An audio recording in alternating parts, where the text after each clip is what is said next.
You've probably heard of this term unconscious bias. Has anybody not heard of the term unconscious bias? Right? It is everywhere. So let's have a definition of this, Zoe. Yeah, one of the things I like to highlight to everybody is we all have unconscious bias, and we have to remind ourselves of this. That's why when people say, oh yes, I did the course on, it's not going to get rid of it, just so we're all clear. You can't, it's not a checkbox. It's something we consciously have to work on actively, which means we have to have difficult conversations, which means we start talking about intent again. What was your intent when you made that mistake? How can we learn from this? How can I put my foot, swallow it, and take it back out of my mouth and keep moving forward?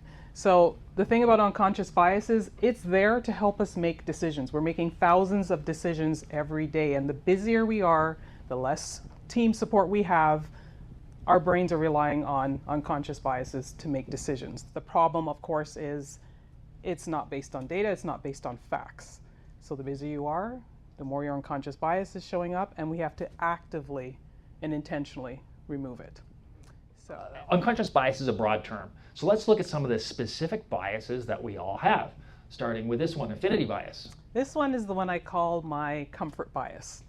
So I like to be comfortable, which means when you sat here today, you walked into the room and you went, where should I sit? Because you want to be comfortable. Who you sat and talked to, for example, over cocktails, networking, all of that was to make ourselves comfortable. Except that shows up when we're hiring, even as simple as screening somebody's resume. Oh, they went to the same school. Oh, they grew up in the same neighborhood. Oh, they have the same certificate. I used to work at that workplace. It's our comforts. Nothing wrong with it. We like being comfortable. The challenge, of course, is that we're excluding others that we think we don't have an affinity with. So that's where we have to catch ourselves, and that's why we have to constantly do this work. And what's interesting is one of the marginalized groups that's most affected by affinity bias is one we often don't think of. And these are our neurodivergent candidates, neurodivergent colleagues, people with ADHD or people on the autism spectrum. Because as hiring managers, when we ask a question, we have an idea in our brains of how we would answer that question.